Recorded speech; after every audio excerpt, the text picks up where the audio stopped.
Destaque económico desta quinta-feira, dia 23 de dezembro, dia em que vamos olhar para a primeira página do Diário Económico e desenvolver, como sempre, aqui todas as notícias em destaque, mas para isso vamos conhecê-la à lupa com Maria Nobre. Bom dia, Maria. Bom dia, Tânia. Vamos saber então quais as notícias que fazem a edição de hoje do Diário Económico. Começamos pela manchete. Governo mantém monopólio do jogo nas mãos da Santa Casa.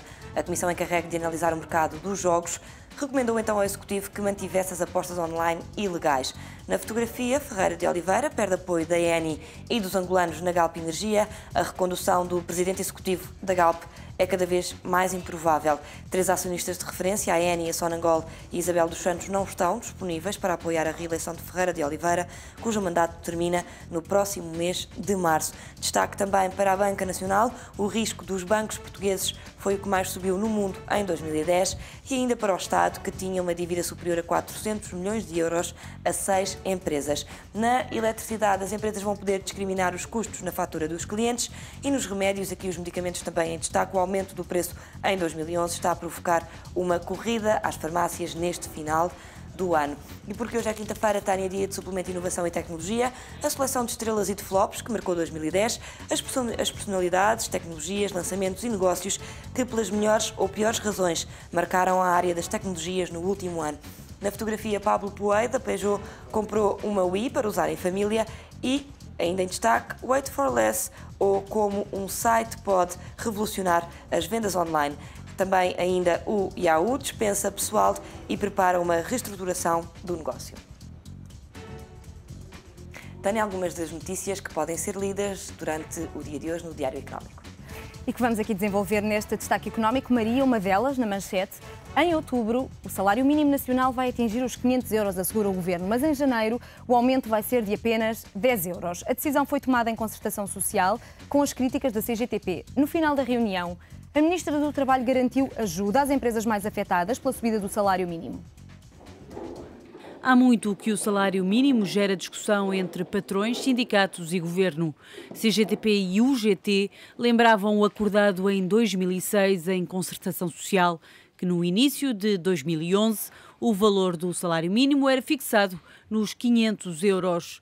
Mas os patrões recuaram na intenção porque o clima económico mudou e o crescimento previsto há 4 anos atrás não se verificou. Pior, agravou-se bastante, com o país a correr risco de entrada em recessão no próximo ano. Razões para decidir adiar para outubro a subida do salário mínimo para os 500 euros. Teremos 3 fases do aumento do salário mínimo. A primeira fase em janeiro com um aumento de 10 euros, seguido de 2 fases, onde será avaliado qual o montante a aumentar em cada uma dessas fases. Uma que terá lugar em maio e outra que terá lugar no mês de setembro, para se poder depois repercutir o aumento do salário mínimo em junho e em outubro, se for assim a decisão de o fazer em 2 vezes. Essa é uma matéria que resta ainda para discutir com os parceiros sociais. Fica em janeiro fixado o salário mínimo nos 485 euros. Sem esquecer as dificuldades de algumas empresas em cumprir o aumento, Helena André assegura que o Governo está aberto a discutir políticas ativas para apoiar esses patrões. A decisão de fasear o aumento do salário mínimo teve o aplauso da UGT, Indústria e Comércio, mas a crítica da CGTP e Turismo. Um dos objetivos claros deste Governo é que todas as matérias que têm a ver com o mundo laboral sejam feitas com o maior consenso e com o maior acordo possível. Sabemos que muitas vezes não é possível termos o consenso de todos em relação a todas essas matérias e por isso é importante assinalar que em relação à questão do salário mínimo nacional houve pelo menos 2 confederações patronais e uma sindical que estiveram de acordo com aquilo que foi a proposta do Governo. O Governo já marcou novas reuniões com os parceiros sociais para janeiro. Essas para discutir as propostas para o crescimento da economia e emprego apresentadas em Conselho de Ministros. A convidada deste destaque económico, Mónica Silvares, editora do Diário Económico. Muito bom dia, Mónica. Olá, viva. Antes de mais, perguntar se é equilibrado este aumento de 10 euros em janeiro, ainda que com a promessa de um aumento de 500 euros para o salário mínimo nacional em outubro. Eu creio que esta foi uma forma de conseguir agradar todas as partes da melhor forma. Se por um lado se tenta manter o compromisso que se foi assinado com os vários parceiros sociais de atingirmos os 500 euros de salário mínimo em 2011, a severidade das condições económicas obrigariam provavelmente a repensar esta meta. Mas obviamente que os trabalhadores já estavam na expectativa de ter esses 500 euros de impacto, de aumento, e portanto seria aumentar 10 euros por agora permite dar-lhes algum desafogo, se assim se pode dizer, se 10 euros podem ser considerados um desafogo, mas permite também às empresas acautelar os próximos meses e preparar melhor o terreno para depois, até ao final do ano, dar os 15 euros remanescentes. Porquê? Porque este aumento cria alguma moça nas empresas. Estamos a falar de cerca de 30 e poucos cêntimos por dia, como disse Carvalho da Silva. Carvalho da Silva, exatamente, repetiu incessantemente, estamos a falar de 33 cêntimos por dia. Às empresas não são propriamente os 25 euros de aumento que representa esta evolução do salário mínimo este ano que criará moça. O problema é aquilo que é chamado o efeito de arrastamento, ou seja, uma pessoa que estivesse neste momento a ganhar o salário mínimo, naturalmente, quando é aumentado, passa a atingir o valor das pessoas que estavam no escalão a seguir. E como há em alguns tipos de indústria, por exemplo, há valores muito escalonados, isso significa que as pessoas vão todas batendo nos patamares umas das outras e, portanto, naturalmente, todas terão que ser aumentadas.